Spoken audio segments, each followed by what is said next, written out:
everyone, I'm Jennifer Jackson. I'm a registered nurse and I'm an assistant professor in the Faculty of Nursing at the University of Calgary. And this presentation is a brief introduction to Indigenous research methodologies as part of our broader conversation about research in nursing.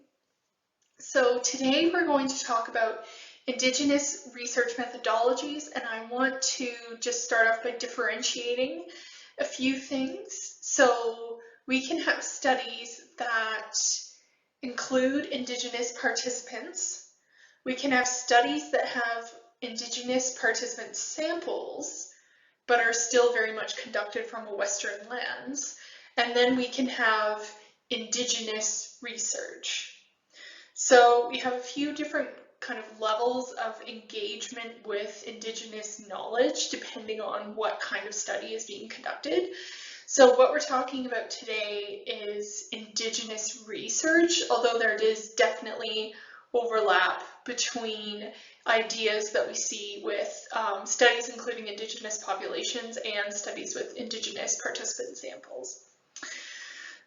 So before we go too much further, I just want to say that I am in Treaty 7 and Métis Area 3, and I feel in some ways like very inadequate during this lecture.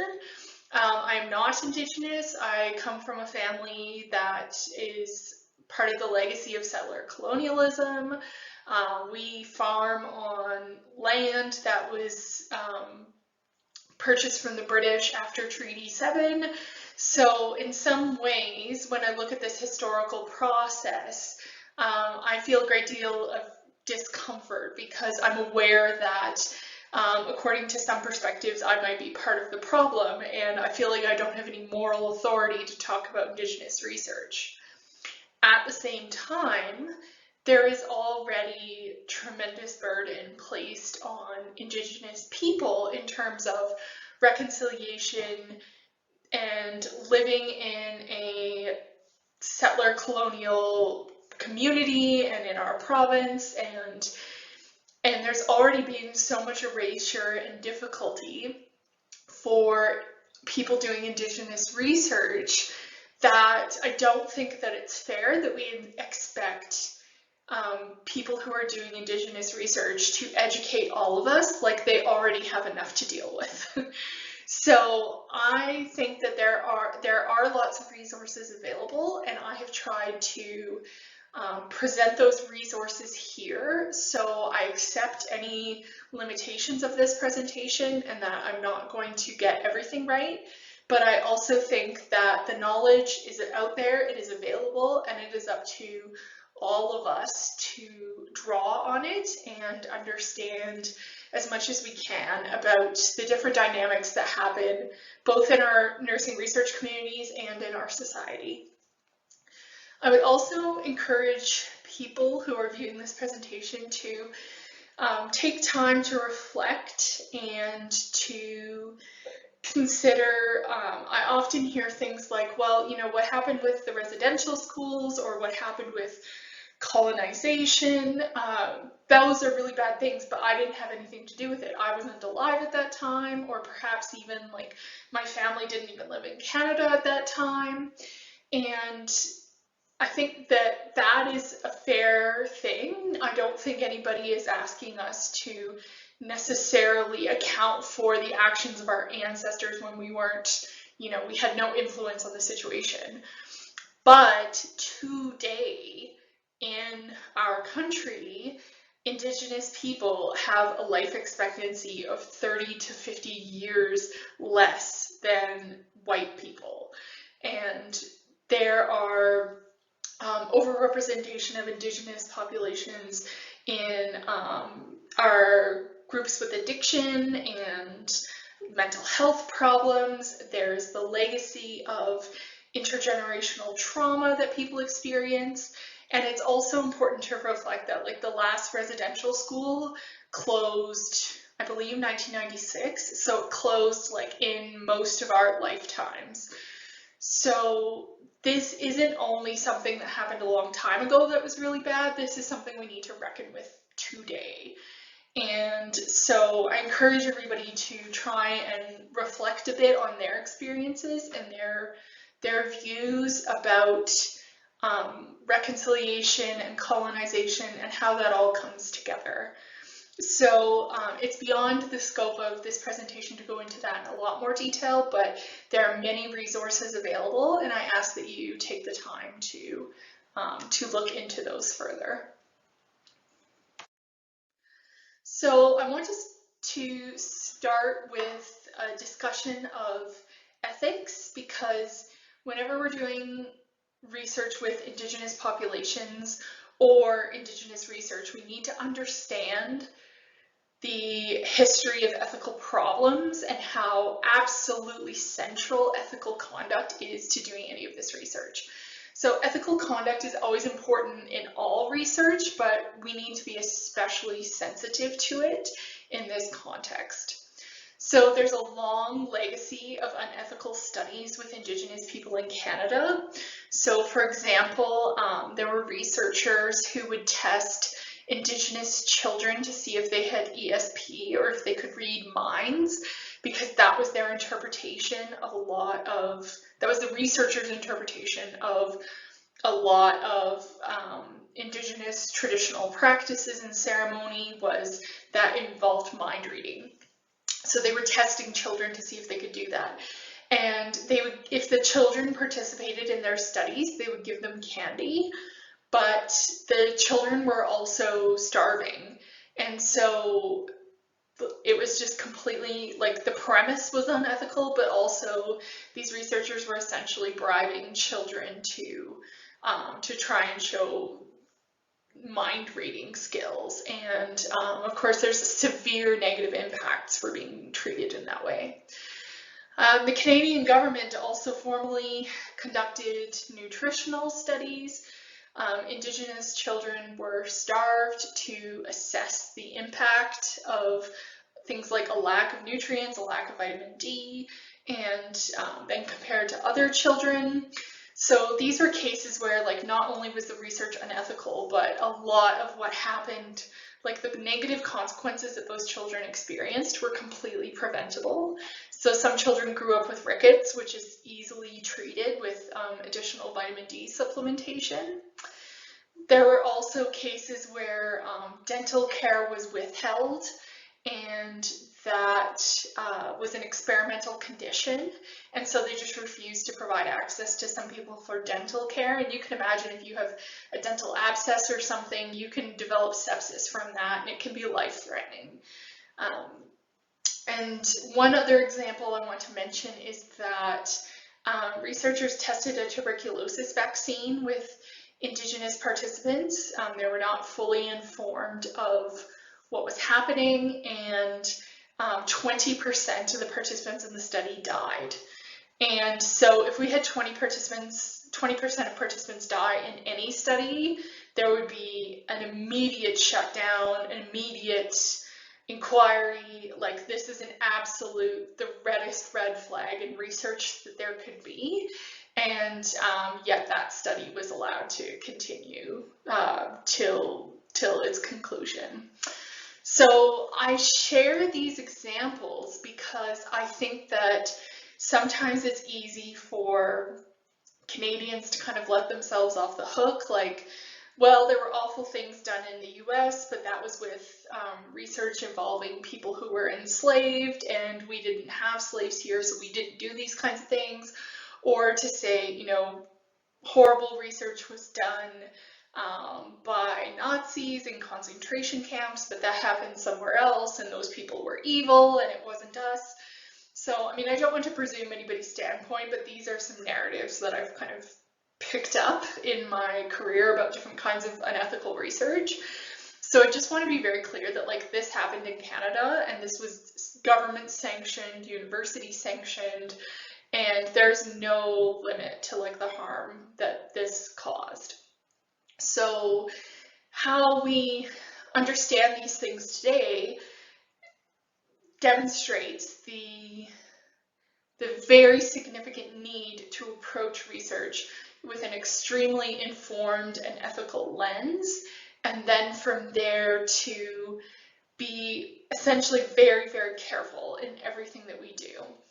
And so I'm going to talk about that a bit more. But in addition to these very glaring ethical issues, there's also studies that maybe on the surface don't look so-called as bad, but there are studies where people were using genetics to examine the possibility of like a Bering Strait land bridge as an explanation for how people came to inhabit the American continents. So they were taking blood from Indigenous people to see, like, did they have genetic patterns that could be mapped back to, people who live in Russia or things like that. However, some of the communities, the Indigenous communities that we're taking the blood samples from, don't believe in the Bering Strait as an acceptable explanation of Indigenous living situations, and instead they hold a creation belief. And so this was very much an example of this research was, they were looking at a blood test. Somebody didn't have to undergo experimental conditions per se, but the premise of the study was not one that respected the idea of the creator and of the land as a partnership and a gift to the people. It instead reflected a different worldview, which was not acceptable for the people that were participating in the research. But the researchers, frankly, weren't really interested in how the Indigenous participants felt about these things. So we need to consider, not only have we created ethical research and do we have ethical conduct, informed consent, but also do we have alignment with the worldview of the people that we are working with. And that should have a degree of that in every study we do, but it's particularly important for people who are conducting Indigenous research. So we also see sort of a modern intellectual colonialism where we have a lack of Indigenous people in research fields.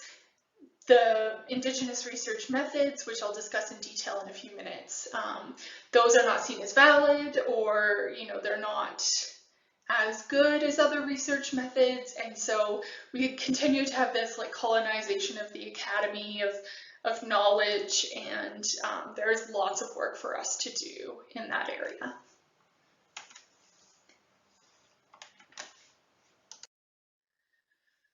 So the government is one element of the Truth and Reconciliation process here in Canada, and in the recommendations for the Truth and Reconciliation report, there are specific calls for government action and also educational institutional action to have national research programs that understand reconciliation and also understand Indigenous knowledge in new ways, and to share that more broadly, and to help integrate that knowledge into the knowledge and research that we are creating across Canada. And I would say some places are really trying to do this, and others have some catching up to do. There's also been changes to try and reinforce the personhood of Indigenous people through research. So, for example, a lot of historical photographs in Canada will list the names of the white people in the photo, but will not name the Indigenous people in the photo. And some researchers are now going back to try and name every person in the photo so that Indigenous people have their names associated with their image, and to kind of correct the archives that have been established of what is Canada, and who is important and who is present at different significant events. So there are efforts both to correct some of the things that have come from the past, but also to move forward with a new understanding and different kinds of valuing for knowledge. have also been international efforts to recognize that Indigenous people have to be the exclusive owners of their cultural and intellectual property. So there have been researchers, and in some cases there continue to be researchers, who will sort of do what they call helicopter research, like go, hover, take a whole bunch of information, take a bunch of ideas, and then fly away and leave, never to come back. So that is the last thing we want. That is the opposite of what this declaration has called for and what we are trying to create in terms of ethical research involving Indigenous people. And so we want to reinforce that people have the right to control their own knowledge and create new knowledge based on their own traditions. Now, this may not have a lot of meaning at this point for people who are developing their nursing path, but intellectual property is something that is incredibly important in universities, and who owns what knowledge and who had what ideas, you know, who gets the Nobel Prize, who rightfully came up with this thing. And so this is an attempt to correct the idea that universities can own knowledge and say that people are in control and must benefit from their own cultural and intellectual property. So this is a transformational shift in how universities approach the world, and it's one that you may not directly see the impacts of it, but even at the University of Calgary, they're all around you. So I'll give you a minute to read this quote.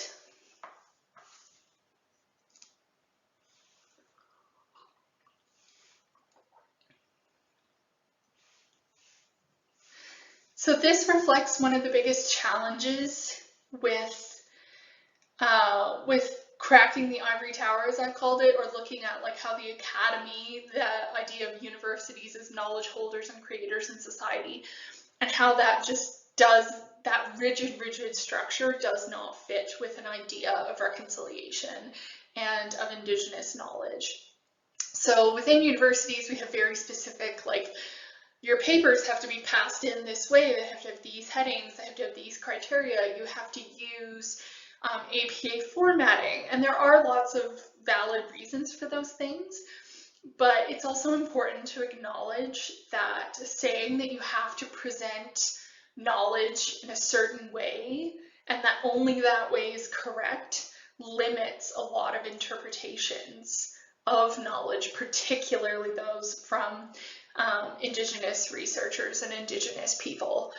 So while unfortunately for this course you do need to use APA and you do need to hand in your assignments in a specific format, I want to flag the idea for you that while those have practical value, there are impacts, and what we need to do is not have Indigenous people line up with our expectations. We need to broaden our expectations and change how we systemically understand what has value, rather than say people need to use, you know, the thesis format that we dictate.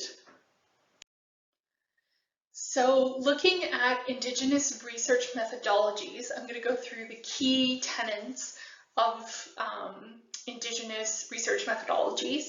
And I also want to say that we know that Indigenous communities are not a monolith, and neither is Indigenous research.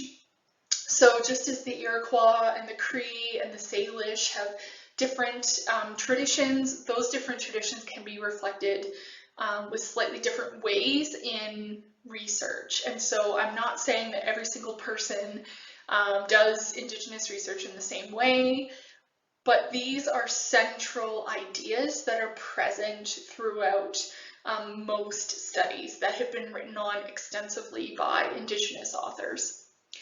So the most important thing that I hope that you will consider in terms of Indigenous research is relational accountability. So not only is relational accountability a central value for Indigenous people, it is also part of an antidote to a lot of the really unethical things that have happened in the research past. So relational accountability looks at how you as a researcher have relationships with the community, how you understand your topic, and from one of the readings that you'll have on D2L, an author there explains that when you are doing research, you are accountable to your community and all of your ancestors. This isn't just about you being out there and trying to get a publication for your academic career. So looking at your relationships with the people that you're working with, it is possible and certainly in some cases encouraged to have people who are not Indigenous engaged with this type of research, but at the same time, that accountability has to be paramount of what projects does this community want, what is valuable for them, what do they consider to be knowledge, and how can I work in service with them rather than dictating the terms of this relationship. So when we talk about identity and community, identity is something that is woven through everything in Indigenous research. And sometimes you'll see with like clinical experiments, there's, I discussed it in a previous, or I will discuss in a forthcoming presentation about how we limit bias in research. But when you're looking at Indigenous methodologies, we don't consider that there is any such thing as bias. Like, it is impossible to separate your identity from the work that you do. And in fact, doing so would be harmful. So instead, people approach their research very much knowing who they are and how they relate to that community. The other key tenet is self-determination. So this is the idea that the community that you are working with drives the research project and they own the intellectual property. And this might sound a bit straightforward, but it's actually, it can be a little bit sticky when, you know, if you are doing your PhD and you need to publish a thesis in order to get the degree, you have to negotiate that with the community that you might be working with to say, you own this intellectual property, but there are also expectations of me that I have to share a thesis. And so how can we collaborate to ensure that my needs around getting a degree are met, but at the same time, I'm respectful of the wishes of the community and the value of self-determination.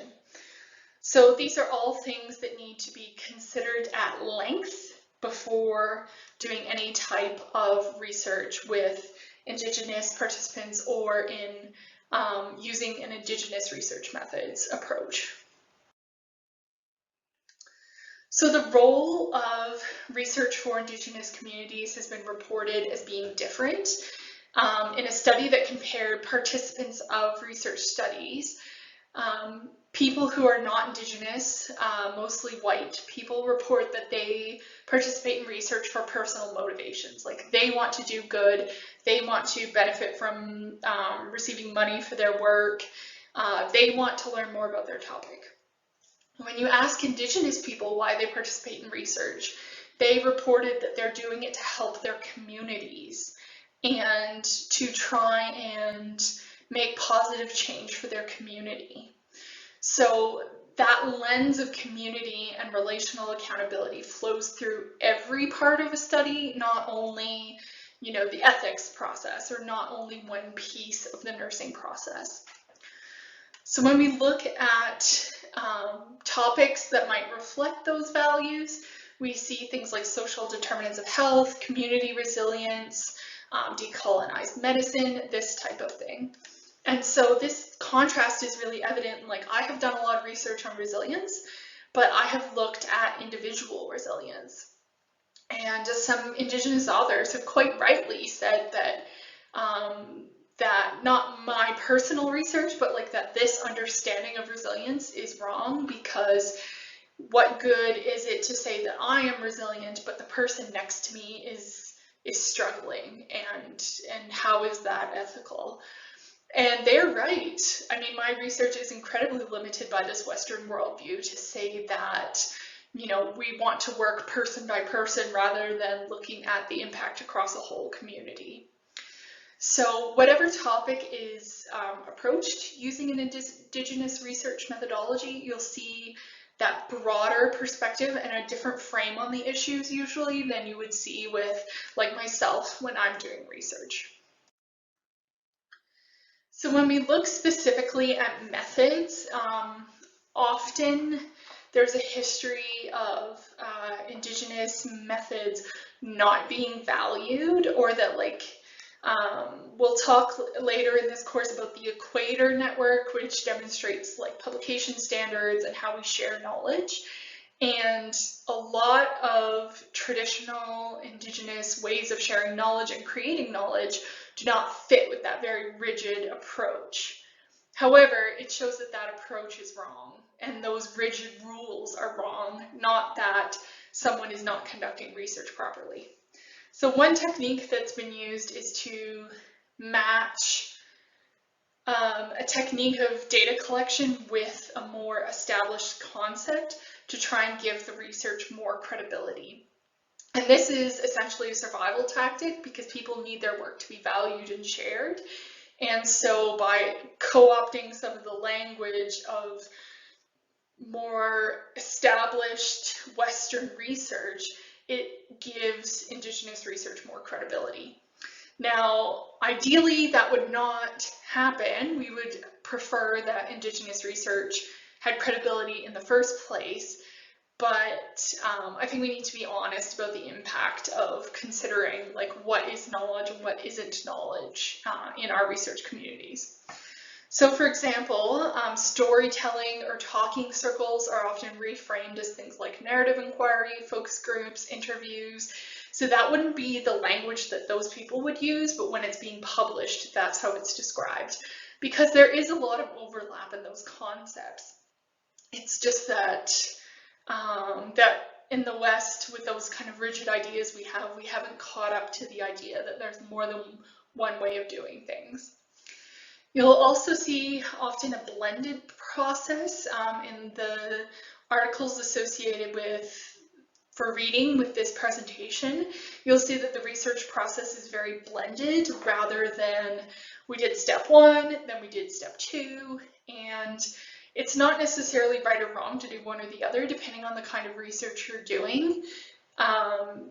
There's places for different things, but particularly with Indigenous methods, you'll see that blended approach. There's also very much an emphasis on studying things kind of as they are. There isn't often experimentation or a control group and an experimental group, because that goes against that idea of community approach, and that may involve deception, and that doesn't align with relational accountability. And so research methods generally focus on kind of finding things as they are when Indigenous human participants are involved. It might be a little different if you're looking at water quality, but for most of the research that would be done with nurses, it's a very blended type of process. So to give an example, there's a study that has been included in your articles for reading this week, and it looks at how Indigenous nurses use their Indigenous knowledge in practice. And the main finding was that nurses do not have to give up who they are to work effectively, even in a sense of practicing essentially Western medicine, what you were being taught in your nursing program. So the findings were that nurses consistently used their inherited knowledge and created a blend, and that was how they approached their patients and the people that they were working with. There wasn't an idea of separating identities because participants recognized that this was ultimately harmful, and instead saw themselves as whole people that, they could blend different dimensions. They could blend traditional ideas of healing with, antibiotics and biomedical types of knowledge as well. One difference you'll notice in this reason, Professor Bearskin, who first authored the paper, she wrote extensively that about her personal position. The names and identities of all of the participants are shared in the paper, and that may be different than something we see with other papers where the participants are anonymous, but this demonstrates that the central identity of the people who are involved is very important, and so we're not going to remove their names from their contributions. The other element of this paper is that it reports threads from conversations, which is a really beautiful way of how they've illustrated the knowledge creation in this material. So you might see in other examples ideas like themes or categories, but instead here they trace different threads. So it's a different technique, but it's still one that very effectively and clearly conveys the findings of the study. So please make sure that you read that material and have a look at how it compares to other material that you've read throughout the program. So I'd like to close with a quote from Professor Bearskin's paper, and saying that my efforts with this presentation, and also more broadly, we are not telling the complete story, but we try to show a path from which we can all learn.